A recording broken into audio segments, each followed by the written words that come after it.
Eu sou Mário Persona e essas são as respostas que eu dei aos que me perguntaram sobre a Bíblia.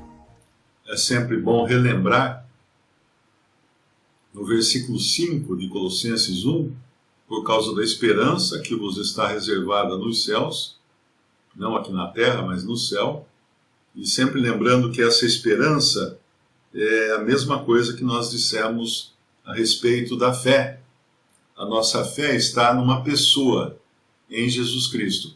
E a nossa esperança está em algo que vai acontecer, porque já está reservado para nós nos céus. Então não é uma esperança vaga, do tipo assim, é a minha esperança que vai acontecer um dia, todos seremos felizes e tal. Não. A esperança daquilo que está reservado para nós nos céus.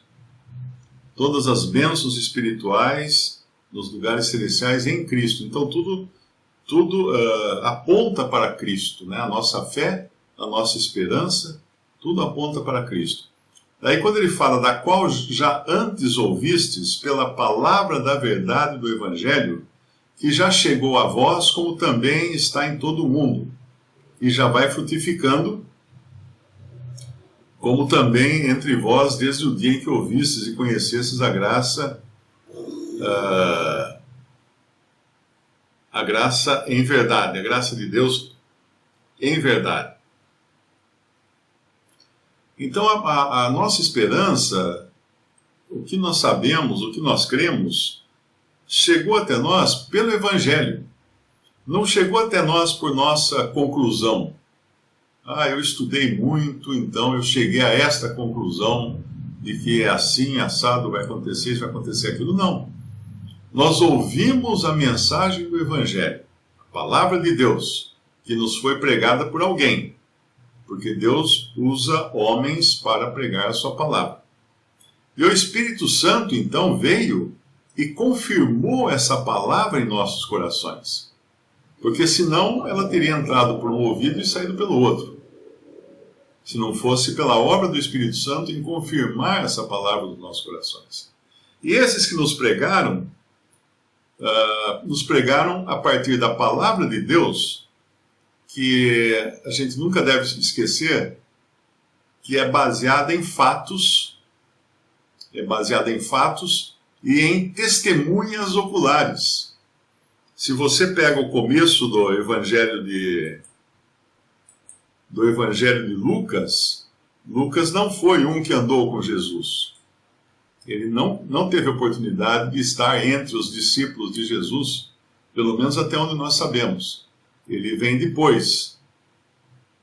Ele fala no capítulo 1 de Lucas, ele fala assim: tendo, pois, muitos empreendido por em ordem a narração dos fatos, olha aí, fatos, que entre nós se cumpriram, segundo nos transmitiram os mesmos que os presenciaram desde o princípio, e foram ministros da palavra, olha aí.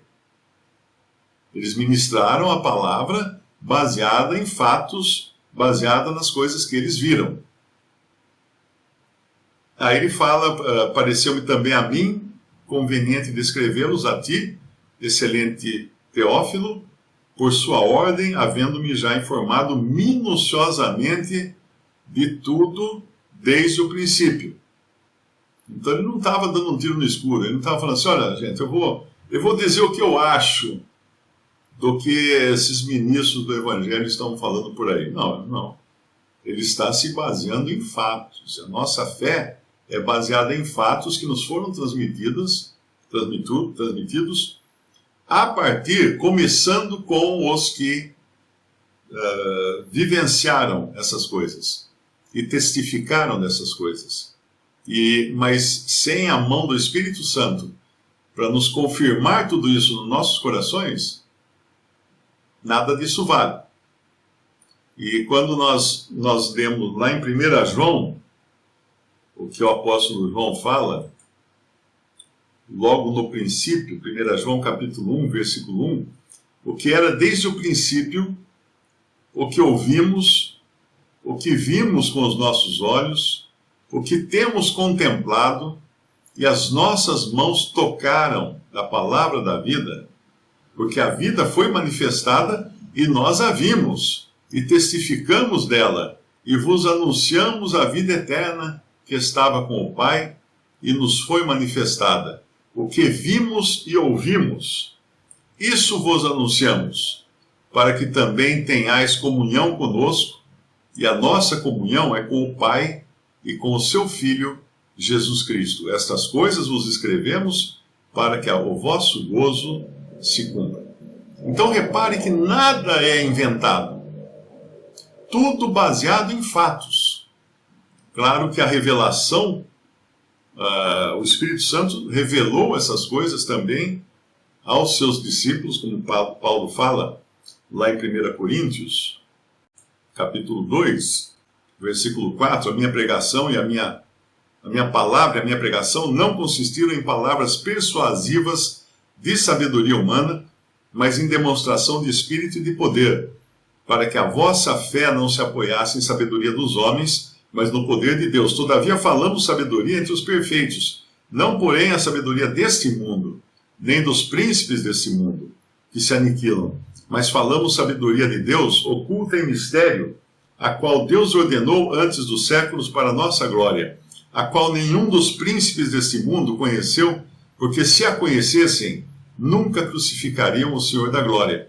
Mas como está escrito, as coisas que o olho não viu, e o ouvido não ouviu, e não subiram ao coração do homem, são as que Deus preparou para os que o amam. Mas Deus nos revelou pelo seu Espírito, porque o Espírito penetra todas as coisas, ainda as profundezas de Deus, porque qual do homem sabe das coisas do homem, senão o Espírito do homem que nele está? Assim também ninguém sabe as coisas de Deus, senão o Espírito de Deus. Mas nós não recebemos o Espírito do mundo, mas o Espírito que provém de Deus, para que pudéssemos conhecer o que nos é dado gratuitamente por Deus. As quais coisas também falamos, não com palavras de sabedoria humana, mas com as palavras que o Espírito Santo ensina, comparando as coisas espirituais com as espirituais.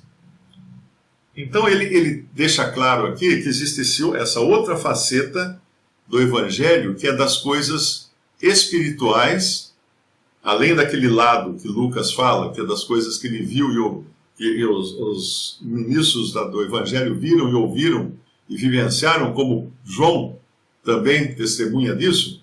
Existe o outro lado, que é o lado espiritual da coisa. E aí entra o Espírito Santo confirmando verdades que eram desconhecidas dos homens e que só poderiam ser conhecidas por intermédio de revelação. Nós cremos em revelação, nós não cremos em coisas que os homens nos contam. Claro que na parte do testemunho humano do Evangelho, nós não teríamos como saber daquelas coisas que aconteceram, o que Jesus falou, onde ele foi, o que ele fez, se não fosse pelo testemunho daqueles que andaram com ele. Mas a outra parte, a parte dos mistérios de Deus, na parte do conhecimento extra experiência humana, nós só podemos saber isso pelo Espírito Santo. Porque foi revelado aos apóstolos, e os apóstolos nos revelaram palavra a palavra, quando eles escreveram a sã doutrina. Então isso é importante entender, por quê? Para nós não cairmos nas fábulas. Onde é que ele fala de fábulas? 1 Timóteo 1, 4. Nem se deem a fábulas ou genealogias intermináveis, que mais produzem questões do que edificação de Deus se consulte na fé. Assim eu faço agora. E aí em 1 Timóteo 4, 7, ele fala: rejeita as fábulas profanas e de velhas. A outra versão fala: rejeita as fábulas de velhas caducas e exercita-te a ti mesmo em piedade.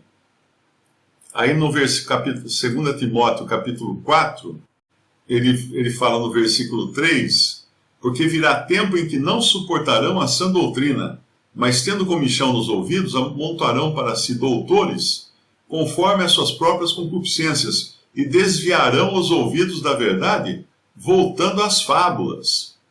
Então, outra vez, o que é uma fábula? Uma fábula é uma coisa inventada.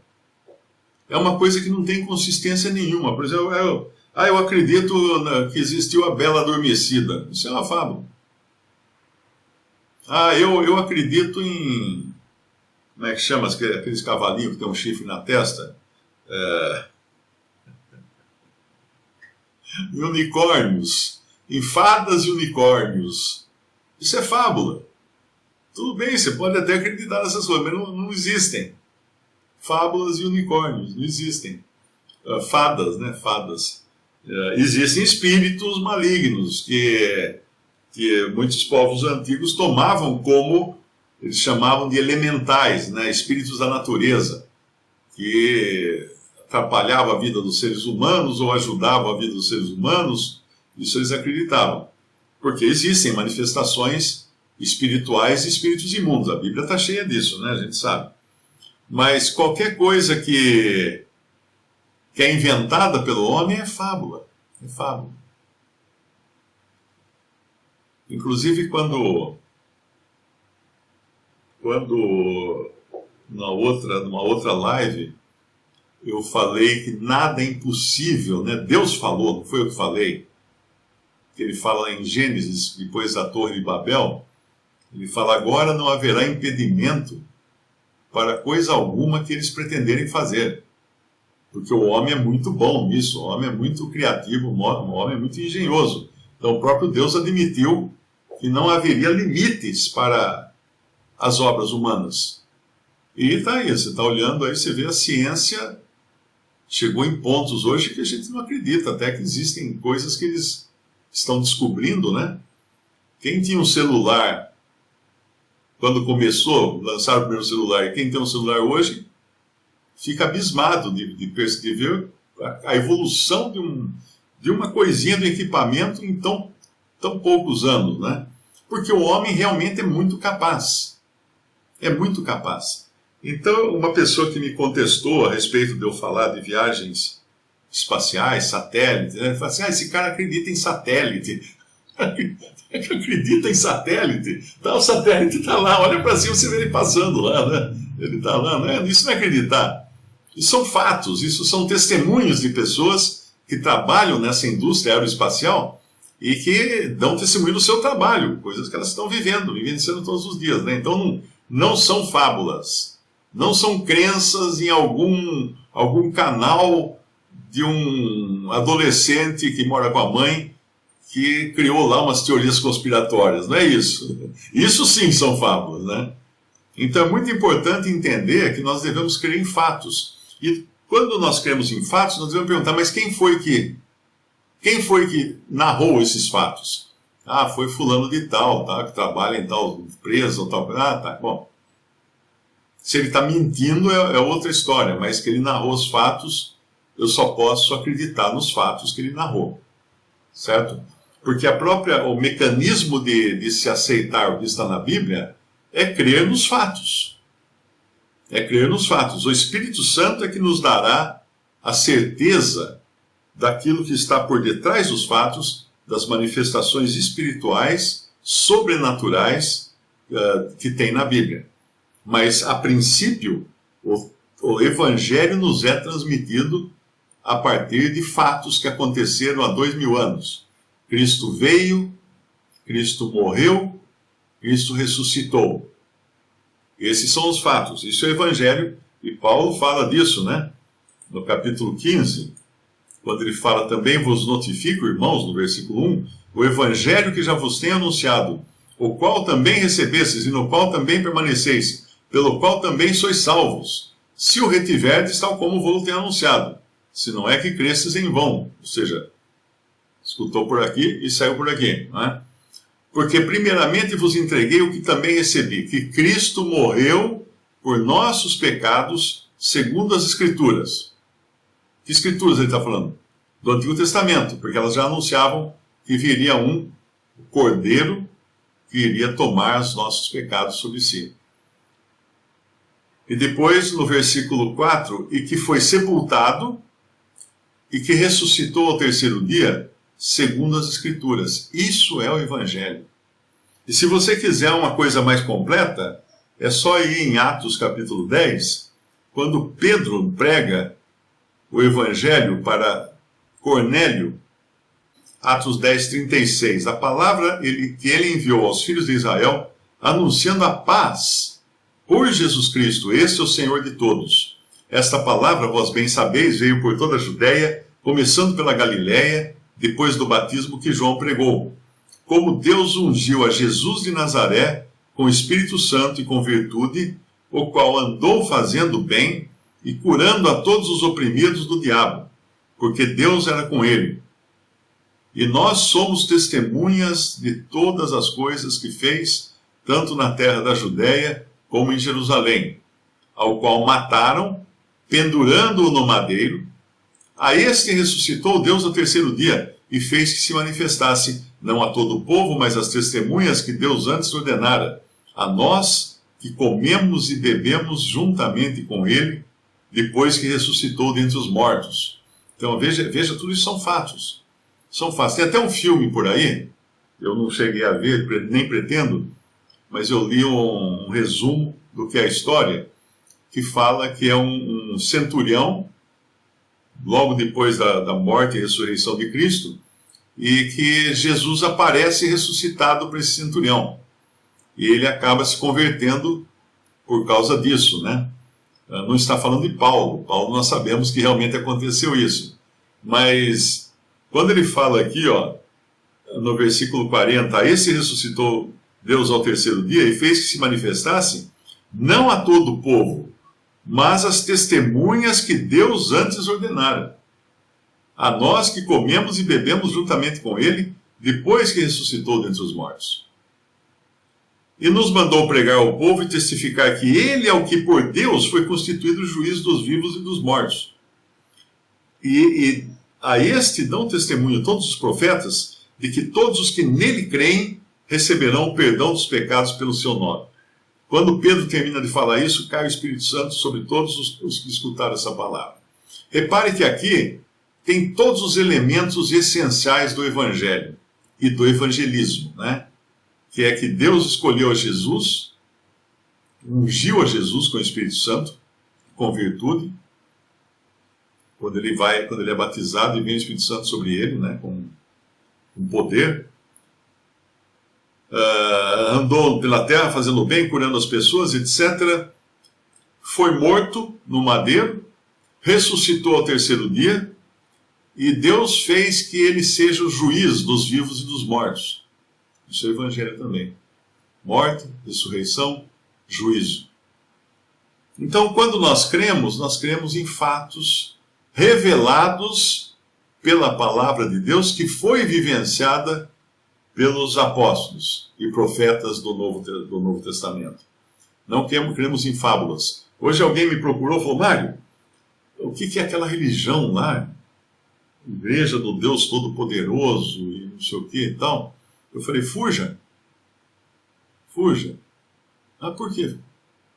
Porque ela diz que Jesus reencarnou numa mulher, numa chinesa, que é a que fundou essa igreja. Gente, a história é tão batida já que eu não sei como as pessoas desconfiam, né? Então as pessoas vão atrás dessas coisas. Onde que nós temos que Cristo ressuscitou, reencarnou? Por que ele vai reencarnar? Se ele já está num corpo glorioso, vai voltar num corpo de carne e fraqueza para morrer de novo? Não, que isso? Então, a falta de conhecimento bíblico leva as pessoas a abraçarem essas fábulas. Isso são fábulas. E essas fábulas nós vamos ver melhor no capítulo 2, depois de Colossenses, onde o apóstolo discorre mais sobre as mentiras do mundo religioso, principalmente do mundo religioso espiritualista. Visite respondi.com.br. Adquira os livros ou baixe e-books. Visite 3minutos.net. Baixe o aplicativo.